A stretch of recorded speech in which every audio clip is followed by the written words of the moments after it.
Everyone, मैं हूँ राधा चौहान और मेरे चैनल क्रिएटिव चौहान में आपका बहुत बहुत स्वागत है। दोस्तों, आज के वीडियो में हम बात करेंगे हाउस मेकर पर।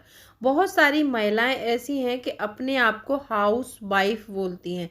हाउस वाइफ की जगह आप यदि हाउस मेकर इस्तेमाल करेंगे अपने लिए तो बहुत अच्छा होता है।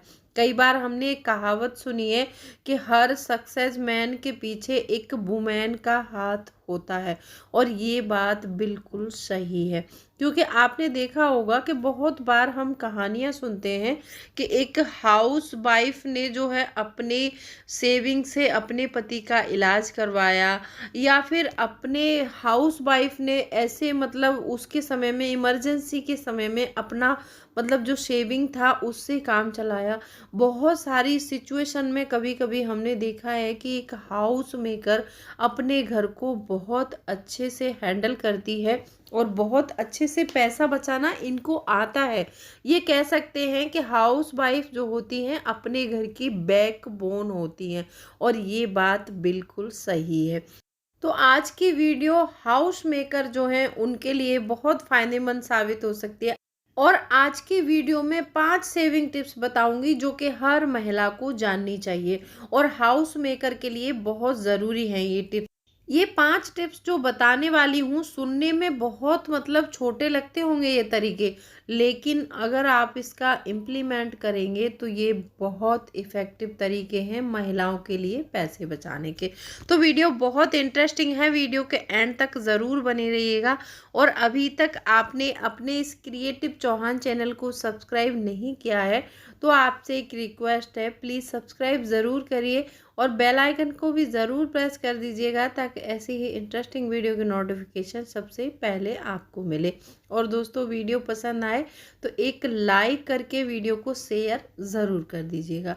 तो चलिए स्टार्ट करते हैं वीडियो को। सबसे पहला पॉइंट आता है कि जो हाउस मेकर होती हैं उनको इम्पल्स बाइंग से हमेशा बचकर रहना चाहिए।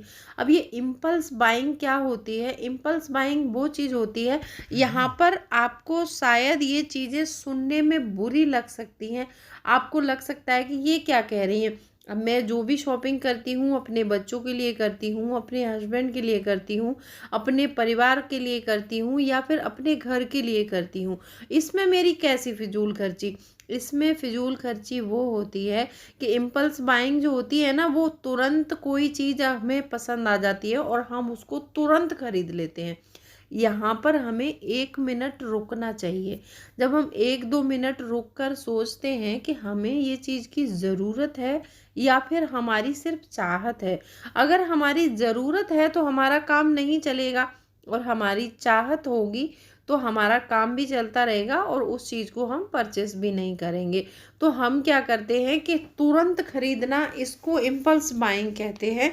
तो आपको कोई भी चीज़ खरीदनी है तुरंत मत खरीदिए, थोड़ा रुक जाइए, थोड़ा समय लीजिए, उसके बाद में खरीदिए। आपको लगे कि मेरा काम नहीं चल रहा है तो परचेस कर लो, और लग रहा है कि काम चल जाएगा, कोई दिक्कत नहीं है, तो आपको वह परचेस नहीं करनी चाहिए।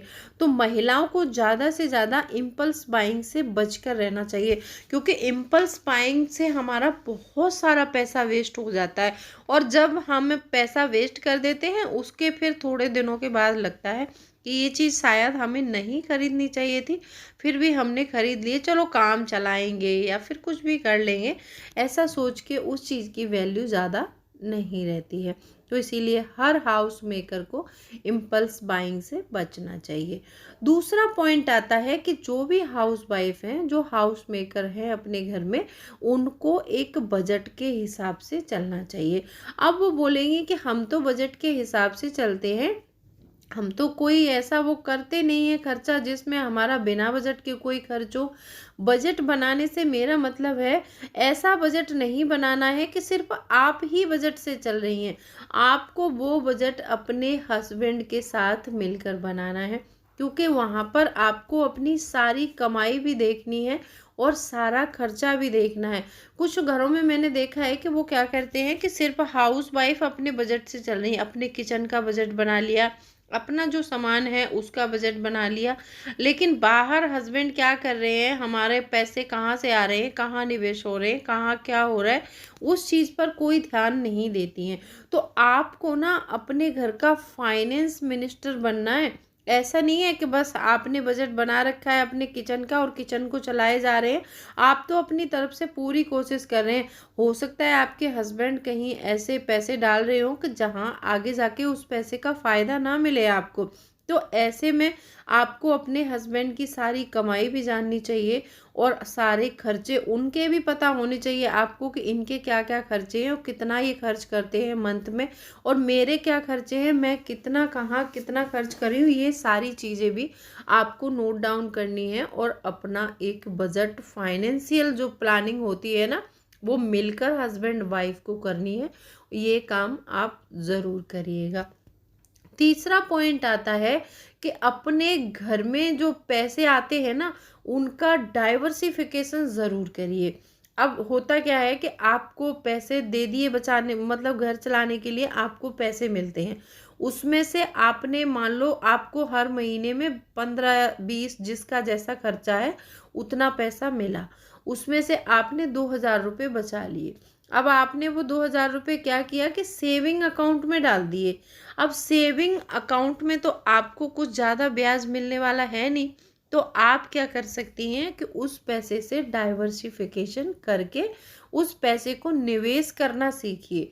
जैसे ऐसा होता है ना कि पैसा जब हम निवेश करते हैं तो वो निवेश करने से पैसे की ग्रोथ होती रहती है। अगर पैसा बचाकर हम घर में रख लें या सेविंग अकाउंट में रख लें तो पैसे की वैल्यू यहाँ पर कम हो रही है। अगर हमने पैसे को निवेश किया है अच्छी जगह तो वहाँ पर पैसे की ग्रोथ बहुत अच्छी होती रहती है और टाइम टाइम से हमारा पैसा बढ़ता भी रहता है। अब यहाँ पर डाइवर्सिफिकेशन के लिए मैं क्यों कह रही हूँ, क्योंकि कुछ पैसा हमें अपनी मतलब जो है सेविंग अकाउंट में रखना है थोड़ा सा, और थोड़ा पैसा अगर हमारे पास ज़्यादा पैसा है तो हम एक एफडी कर देंगे। ये तो हमारे ऐसे मतलब इन्वेस्टमेंट हो गए। एफडी हमारा इन्वेस्टमेंट हो गया, सेविंग अकाउंट में इमरजेंसी वाला पैसा है उसको हम पार्क कर सकते हैं, ठीक है। तो जैसे कभी इमरजेंसी में पैसा चाहिए होता है और हमारे पास मतलब कोई ऐसा संसाधन नहीं है कि तुरंत पैसा जुटाया जा सके, तो वो सेविंग अकाउंट में रखा पैसा क्या है कि हैंड टू हैंड हम ले सकते हैं। अब हमने जो एफडी कर दी ये हमारा एक सुरक्षित निवेश हो गया। हालांकि इस पर रिटर्न इतना ज़्यादा नहीं मिलेगा, लेकिन फिर भी हमारा पैसा सुरक्षित है और एक सुरक्षित निवेश हमने कर दिया है। जब हम लॉन्ग टर्म शॉर्ट टर्म कभी भी हम इसको, जैसे मान लो हमें 5-6 साल बाद ज़रूरत है पैसे की, तो हम इसको शॉर्ट टर्म में निकाल सकते हैं। अब एक होता है लॉन्ग टर्म निवेश। लॉन्ग टर्म निवेश अगर आप सुरक्षित करना चाहते हो तो पीपीएफ में कर दो। अगर आप पीपीएफ में नहीं करना चाहते तो और भी बहुत सारी गवर्नमेंट स्कीम है जो लॉन्ग टर्म सुविधा हमें देती हैं और रिटर्न भी हमें अच्छा मिलता है, वहाँ पर कर सकते हैं। एक निवेश हमें ऐसा रखना है जो हमारा स्टॉक मार्केट हो गया या फिर कुछ भी ऐसा गोल्ड में निवेश कर लिया, वो निवेश हमें ऐसा करना है कि जिसमें थोड़ा रिस्क भी है और मतलब हमें हाई वो भी मिलने वाला है, इसमें प्रॉफिट हाई होगा आगे चल के। तो एक ऐसा निवेश कर सकते हैं। तो इसीलिए अपने पैसे को डाइवर्सिफाई करके निवेश करना है और निवेश के बारे में ज़्यादा से ज़्यादा जानकारी, जो होम मेकर्स पैसे बचाना चाहती हैं वो बचाने के बारे में भी जानकारी लें और ज़्यादा से ज़्यादा निवेश के बारे में जानकारी लें, तो उनका पैसा सेव करने का कोई मकसद हल हो सकता है। वरना बस सेव करते रहो, खर्च करते रहो, सेव करते रहो, खर्च करते रहो, वो तो वहीं के वहीं रह जाएंगे, वो उससे कोई फ़ायदा होने वाला नहीं है। शायद मेरी बातें आपको बुरी लग सकती हैं, लेकिन आप इस बात को खुद ही सोचिए कि जैसे मान लो हमने एक महीने में 2,000 रुपये की सेविंग की, अब अगले महीने में हमने वो 2,000 रुपये खर्च कर दिए, तो उस सेविंग का कोई मूल्य रहा? कोई मूल्य नहीं है उस सेविंग का। तो पैसे को ज़्यादा से ज़्यादा निवेश करना सीखना होगा। और स्टॉक मार्केट में निवेश करने के लिए तो आपको कहीं बाहर भी नहीं जाना है, सिर्फ अपने मोबाइल में एक डीमेट अकाउंट खोलिए और अपना जो है स्टॉक मार्केट में निवेश करना शुरू कर दीजिए और इसके बारे में थोड़ी थोड़ी जानकारी लेते रहिए। इस स्टॉक मार्केट में अगर आपको पैसा निवेश करना है तो जैसे 10,000 रुपये निवेश करने हैं तो सबसे पहले 2,000 निवेश करो पहले महीने में, फिर दूसरे महीने में 2,000 करो, 2-2 हज़ार वो 5 बार में लगाओ वो 10,000 रुपये आप उसमें। ऐसा नहीं कि 10,000 एक टाइम में ही पटक दिया आपने, ऐसा मत करना, क्योंकि हम छोटे छोटे इन्वेस्टर होते हैं ना, तो वो थोड़ा थोड़ा पैसा हमारा ग्रो होता रहता है। तो इसीलिए हाउस मेकर को अपने जो है फाइनेंस की जानकारी ज़रूर होनी चाहिए। अब चौथा पॉइंट आता है यहाँ पर कि कोई भी बेफिजूल के खर्चे हैं आपके घर में तो आपको वो कट करने चाहिए। किसी का भी हो सकता है, बच्चों के भी हो सकते हैं, आपके हस्बैंड के भी हो सकते हैं, तो बेफिजूल के खर्चे आपको कट करने हैं। पांचवा पॉइंट है, सबसे महत्वपूर्ण पॉइंट है, आपको अपने एक ग्रोसरी शॉप से शॉपिंग करनी है हर महीने की। हमने देखा है कई बार कि हम सुपरमार्केट में जाते हैं और बहुत सारा सामान ऐसा उठाकर लाते हैं अपने घर के लिए कि जिसकी हमको ज़रूरत नहीं होती है। यहाँ पर हमारी बहुत बेफिजूल खर्ची होती है। तो जब भी अपने घर की ग्रोसरी की शॉपिंग करें, लोकल मार्केट से अपना लिस्ट बना के जाएं और वहाँ से शॉपिंग करें। वहाँ पर हमारा बहुत कम पैसा खर्च होता है, सुपरमार्केट में बहुत ज़्यादा पैसा खर्च होता है, तो वहाँ जाने की ज़रूरत नहीं है। और आपने देखा होगा कि आजकल ऑनलाइन ग्रोसरी शॉपिंग होती है, तो वहाँ पर हमें कुछ छूट में सामान मिल रहा होता है, तो वो परचेस कर सकते हैं अपने किचन के लिए। आजकल देखा है कि बहुत सारे ऑफर चल रहे हैं कि एक मतलब 210 रुपये का कोई आइटम आप जो परचेस करते हैं तो उस पर 1 केजी चीनी फ्री मिल रही है। तो ऐसी शॉपिंग कर सकते हैं, क्योंकि आपके घर में चीनी, दालें, ये सारी चीज़ें ज़रूरी हैं। आई होप आपको वीडियो पसंद आई होगी। वीडियो पसंद आई है तो वीडियो को लाइक शेयर ज़रूर कर दीजिएगा। चलिए मिलती हूँ अगले